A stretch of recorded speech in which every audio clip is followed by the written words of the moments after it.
Kona for me has always been a pretty good place. I think part of that is I've always managed to be reasonably relaxed about it. Whilst I've had quite high expectation of what I think I should be able to do and what my performances should be, I've gone into it knowing that I've done all the hard work and I've done all the training, and actually if I just execute a good race and I have a bit of luck, I should be able to do all right. The first year was very much, let's just try and get through without having to stop on a Portaloo, like that would be bonus number one. So to actually podium that first year was a massive bonus. Then I'd had a year where I'd managed to do the race without too much pressure on it. You get to kind of experience it. The swim dynamic, obviously it's not a mass start anymore, but when it was one of the few races that still does that. And that's quite different, starting in a group of like 1,000 people rather than like the rolling starts. You hear people talking about Kona and talking about the conditions, and I don't know, initially I was a bit like, well, it can't really be that bad. People go and race an Ironman out there and they rave about it, so I mean, it can't be ridiculous.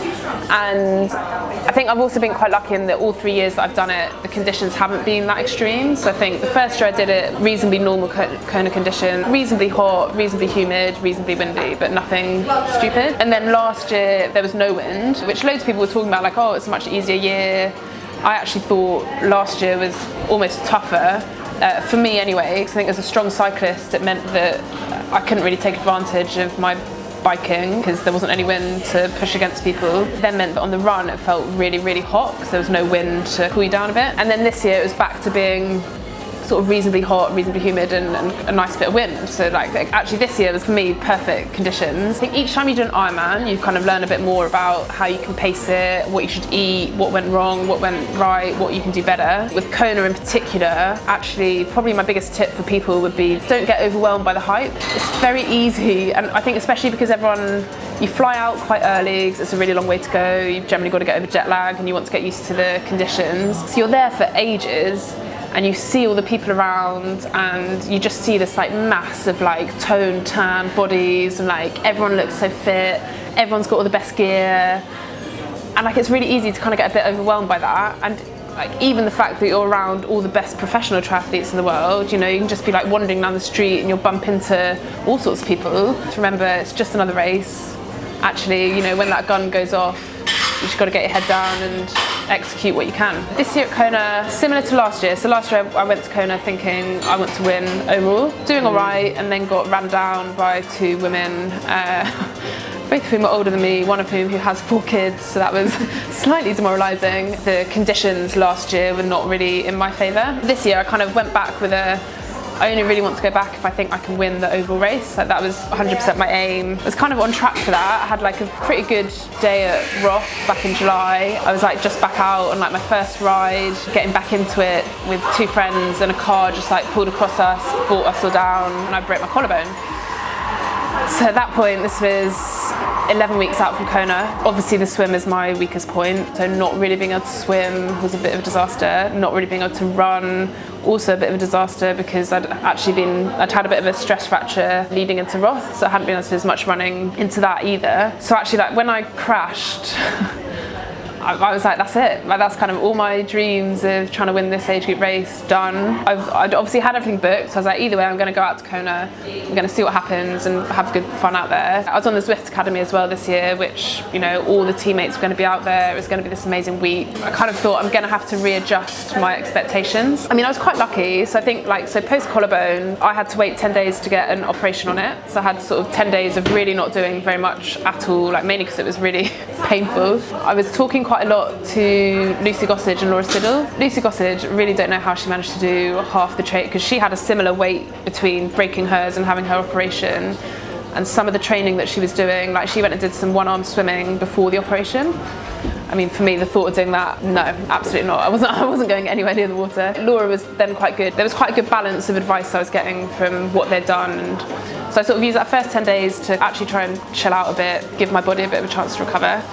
Then I had the operation, and actually the first day post the operation was almost like going straight back to the crash, because I kind of just about got to a point where it was kind of comfortable to sort of walk around and it wasn't horrendously painful all the time. That first day after the operation, I was just like, oh my God, I've gone backwards, everything really hurts. I felt terrible from the general anaesthetic. It's the first operation I've ever had, so I kind of didn't really know what to expect from that. But then the recovery was then quite quick. So then like the second day, I got back on the turbo because I woke up, I was like, I feel quite good, let's try and move a little bit. So I was back on the turbo really quickly, and I was then quite lucky, and actually it only took maybe like 9-10 days before I could then jog quite slowly, whereas I know some people that it took ages to be able to run comfortably. So I managed to kind of get back into sort of turboing and running quite quickly. And on the turbo, I signed up to the Zwift Academy cycling, so there were all these like structured workouts with groups of people and just like social rides as well. Felt like I'm not alone, there's other people here, and some of the workouts were, I mean actually the workouts were really hard, so I spent that first week dying, feeling really unfit, but it was a really good way to kind of get back into it. I couldn't swim for 4 weeks. Well, I tried to do some one-arm swimming, really struggled with it. I found it really boring, I think mainly because I can't swim. I just felt like a bit of a knob, to be honest, there with my fins on, doing some one-armed, and I was a bit like, I'm not really sure it's very beneficial. So I maybe did about 3 one-armed swims and then kind of gave up. So the other big race that I had was the 70.3 World Champs, which were in Nice. So obviously I was really keen to do those because I had loads of friends going out to do it. Like amazing course, like this nice hilly bike, and it's close to home. It's like, how often are the World Champs actually close to home? So I really wanted to do that, but that was 5 weeks after the crash. So again, I'd kind of written that off, but thought I'll go out to Nice anyway and see what happens. I've been swimming for a week. I kind of thought I'm going to take everything out and I'm just going to see how I feel on race day, because it's like I could rock up and race and maybe I do it just as a let's get round and enjoy the day. I mean, I should know by now that I can never turn up on the start line and just enjoy the day, because my brain doesn't really work like that. Did a practice swim in the sea the day before just to be like, how does it feel in the sea, because obviously I'd only been in the swimming pool, and it actually kind of felt alright. I was like, you know what, like I'm not swimming well, but I'm not swimming terribly. Like my only nervousness was that actually if you're setting off in this big wave of women of just getting like bashed a little bit, but I also knew I'd have to get bashed pretty hard for it to dislodge it or anything like that. At that point I was like, I'm gonna start the race and see what happens. You know, I can always pull out if I need to. I was also very nervous about the descent on the bike because it's quite a technical descent, and my descending is usually slightly granny-ish anyway, so but again I was like, well, let's just see what happens and enjoy the day. I set off the swim. The swim was kind of alright. I knew that I hadn't had a very good swim, but I never have a very good swim, so it didn't really feel that different to normal. Like, I think I probably did lose about 4 minutes maybe compared to what I'd hoped to be able to do. But that was probably, you know, I thought I was going to lose about 10. If it had been non-wetsuit, then that would have been a different story, I think. And like heading out on the bike, I just had so much fun. You get the initial like fast flat bit going out, and then you get up into the climb and you have, you know, like, was it 20-30k of climbing? But it's all just beautiful, you get these like amazing views. And actually I bumped into someone that I knew going up the climb, and we actually like rode together a little bit and had a bit of a chat going up the climb. Well, then I kind of like 12 meters apart side by side. All that draft that you get going uphill. Coming down the descent, that's actually probably the best descent I've ever had in a race. And I think part of it was because I was just quite relaxed about it, and I was a bit like, there's no pressure. At this point, I had no idea where I was in the race. I knew I'd ridden through quite a few people, but because of the wave start, you don't really know where you are. Really enjoyed the descent, and then there's a really nice fast bit coming back in, and at that point I was just overtaking loads of people, I think, so I can get quite aero, and by this point people are a bit tired, so then got out to the run, and again the run, I hadn't been able to do that much running, and I hadn't done any hard running, so I was like, I'm just going to run and see what happens. I had my new Nike 4%, so I was like, let's test these out and see how this goes. And yeah, the run was just great. It was just, you know, there were loads of the guys were out supporting, you know, there's friends there. I just loved it, and actually got a run PB, so all in all, like, the day went pretty well. I ended up being 7th in my age group and 11th age group overall, so clearly like my age group was pretty competitive. I was only like 5 minutes off the winner of my age group, so I was like, actually, you know what, for 5 weeks post-crash, I'll take that, and off a week of swimming. So at that point I was then like, oh okay, well maybe this Kona dream is not completely out the window. Like, Kona's obviously a different ball game. Yeah, so I went and had 2 really fun nights out. Honestly though, I definitely think if you go and have a really good night out post-race, and especially one that involves lots of dancing, I actually think that's really good recovery. There's a really good bar called Wayne's in Nice. If you ever go and do anything in Nice, go to Wayne's, get on the tables, try not to fall off the tables. So I had like the first night out celebrating with all the girls at a race, and then the second night with all the boys because they then raced the next day. But generally awesome weekend. I love that 70.3 format of having the girls on one day and the boys on the next, because it means you get to support people properly, and it's just awesome to be able to watch like the pro race properly, so that was good.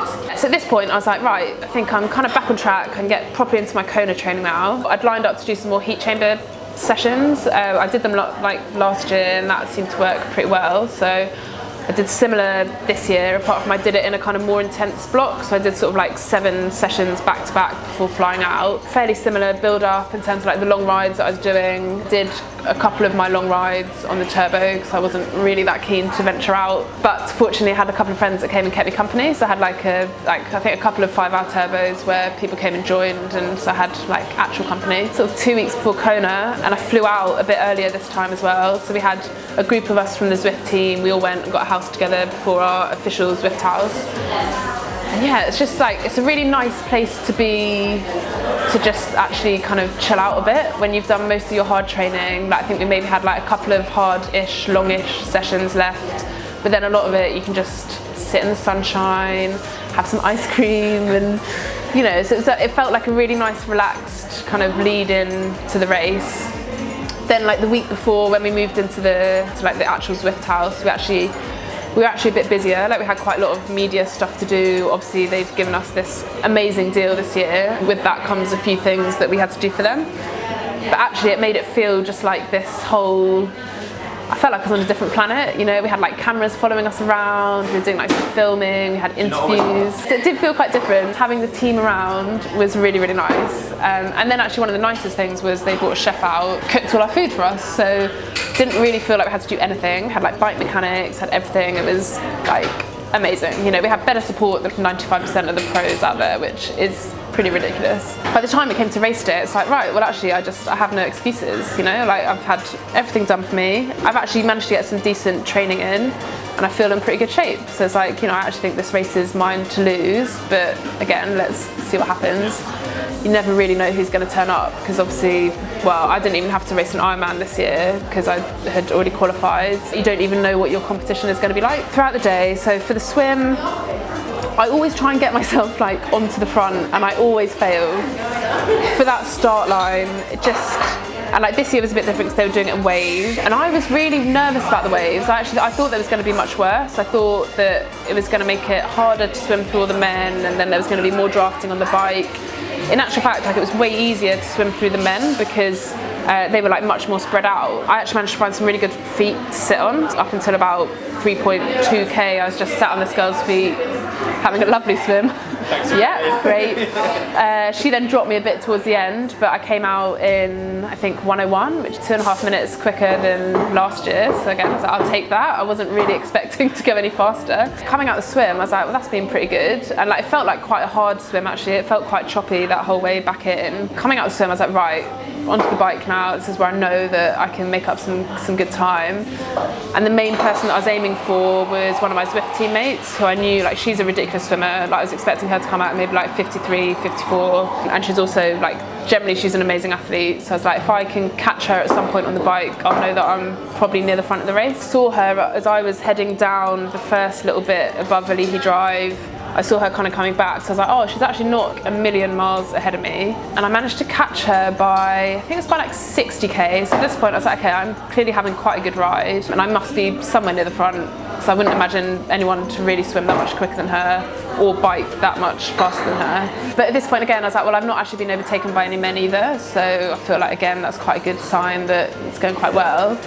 Coming up to the turnaround point, coming down from Harvey, perfect bit of crosswind, so I could just get really aero and actually just gun it, and it was just so much fun. I was going past all these people and just really, really enjoying it. I think maybe with about 60-ish K to go, I then caught one of the guys that I train with quite a lot. He's a pretty decent athlete. He was one of the guys that was in the crash, so he'd been shaken up a little bit by that. But when I caught him, I was like, well, you started 20 minutes in front of me, so... So what are you doing, John? A, that. No, but at this point I thought, well, I must be actually having a really good bike because I wasn't expecting to catch him. Still had no idea like actually where I was, but I was like, we just got to go with it. And then coming into town, like the Zwift guys, they're like, oh, you're leading, but you've got 1.5 minutes. And I was like, and at this point I was a bit like, okay, well, I now feel like I've actually been going quite hard for the last bit, so I was kind of hoping to have a bit more than that. So on the run, I was like, I obviously know I've got to pace it, but I was also like, I'm pretty sure I can go quite a lot faster than last year. And I think part of the problem is that coming down a Leahy Drive, like you've just spent hours out on the bike, not really seeing anyone. You're obviously quite happy to come out into the run anyway. And then you get all these crowds and like the music, and it's great. So like, you obviously go a bit hard anyway. I definitely went off far too fast. A couple of K down the road, one of my friends was there. She was like, oh, you've got a 10.5 minute lead. I was like, oh, okay. So I can kind of, you know, relax a little bit, but at the same time I knew that the year before the ladies that ran me down had run me down from about 7-8 minutes, so it's kind of, I knew I couldn't relax too much. And then the next time I saw her, she was like, you're running way too fast, like you need to slow down. Like basically Will says to slow down, my coach. I was making quite a conscious effort to slow down, but at the same time I was like, well, if I can bank a little bit of time here, then that'll help me. But yeah, generally just felt really good that whole run until about 33k to go, and then, yeah, sorry, 33k in. 33k to go would be a bit of an issue. Yeah, so when I got to, God, we've got so far to go.